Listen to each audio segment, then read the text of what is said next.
Okay, so we are starting headache. Headache में तीन तरह के हेडेक हैं, टेंशन टाइप है हेडेक, माइग्रेन और क्लस्टर। ठीक है, ये तीनों जो हेडेक है इनमें एक तो ड्यूरेशन आपने याद रखना है, दूसरा प्रेजेंटेशन पे पेशेंट किस तरह आता है, इसकी पैथोफिजियोलॉजी और इसकी मैनेजमेंट। इंपॉर्टेंट टॉपिक है यूएसएमएलई के लिए, फोर्थ ईयर की पैथोलॉजी के लिए और फाइनल ईयर की मेडिसिन के लिए। So we are starting tension without wasting time.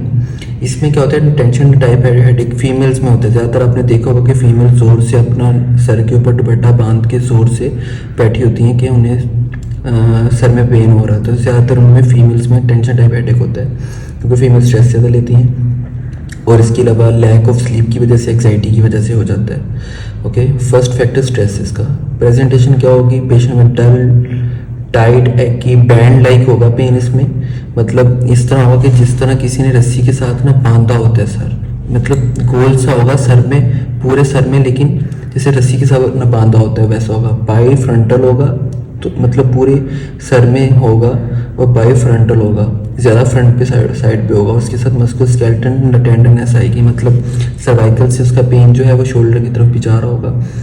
और इसमें न्यूरोलॉजिकल सिम्टम्स नहीं आते कोई भी, ठीक है, माइग्रेन में आते हैं। और इसमें एसोसिएशन इसकी क्या है, वुमेंस में ज़्यादा एज कम्पेयर टू मेल, और जेनेटिक कोई इसका खास नहीं है, जेनेटिक मतलब प्री डिस्पोजिशन नहीं है इसकी। ठीक है, और मैनेजमेंट क्या इंश्योर देंगे तो कंजर्वेटिव मैनेजमेंट होगी।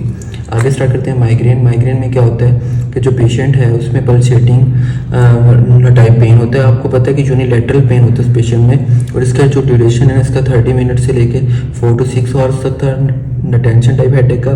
तो इसका है 4 आवर्स से स्टार्ट होती है, 4 आवर तक मतलब मिनिमम से लेके 72 आवर्स तक इसका ड्यूरेशन रहता है। और इसमें क्या होता है कि पेशेंट इसकी पैथोफिजियोलॉजी ये है कि सीएनएस एक्साइटेबिलिटी होती है, जिस वजह से abnormal activation of the trigeminal nerve, जिसकी वजह से सीजीआरपी इंक्रीज हो जाता है। सीजीआरपी के इंक्रीज होने की वजह से उसमें इन्फ्लेमेटरी रिस्पॉन्स आएगा, वेजोडाइलेशन होगी, जिसकी वजह से पेशेंट में माइग्रेन होगी, यूनिलैटरल होगी, थ्रोबिंग पल्सेटिंग हेडेक होगा, ओरा के साथ एसोसिएटेड है, मतलब पेशेंट में न्यूरोलॉजिकल सिम्टम्स आ सकते हैं और नहीं भी आ सकते। और सेकेंडली फोटोफोबिया और फोनोफोबिया हो सकता है, उससे आवाज़ और रोशनी से मसला हो सकता है। न्यूजिया और इमेसिस, न्यूजिया और वोमिटिंग आने के चांसेस भी होते हैं, आ भी सकती है। ट्रिगरिंग फैक्टर क्या है इसके, उस जिस तरह उसके थे टेंशन टाइप हेडेक के, इसके अल्कोहल है, निकोटीन है, स्ट्रेस है, पुअर स्लीपिंग हैबिट्स है। और इसकी एसोसिएशन वुमेन्स में ज़्यादा होता है और जेनेटिक प्री डिस्पोजिशन है इसकी। और इसके अब इसकी मैनेजमेंट क्या होगी, हम इसमें 2 तरह की मेडिसिन देंगे, सुमाट्रिप्टान देंगे और एर्गोटामिन देंगे। ये दोनों क्या करती हैं, सीजीआरपी को डिक्रीज करती हैं। और इसके अलावा हम ये सोमा जो है ये सीजीआरपी को डिक्रीज करेगी और वेजोकर्नल कंस्ट्रिक्शन हो जाएगी, जिस वजह से पेशेंट में सिम्टम्स आने खत्म हो जाएंगे। डाईहाइड्रो एर्गोटामिन जो है, डाईहाइड्रो एर्गोटामिन वो 5-HT को और अल्फा एडिनर्जिक एक्टिविटी को स्टिमुलेट करके वेजो कंस्ट्रिक्शन करवाती है। क्लस्टर हेडेक, पेशेंट कहता है कि मुझे कभी ज़िंदगी में ऐसा हेडेक नहीं हुआ था।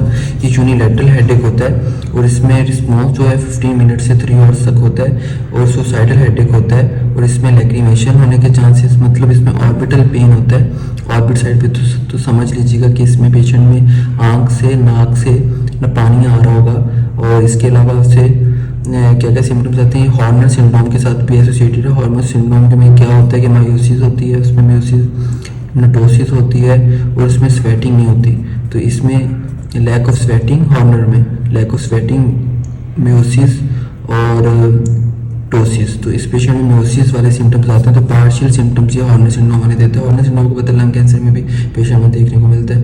और प्रोफाइलैक्सिस माइग्रेन की क्या है, हम उसमें लॉन्ग टर्म के लिए प्रोप्रानोल रेकमेंड करते हैं। और क्लस्टर हेडेक में हम एंटी डिप्रेसेंट है, ट्रिप्टालिन ऐसी कोई मेडिसिन है वो हम देंगे।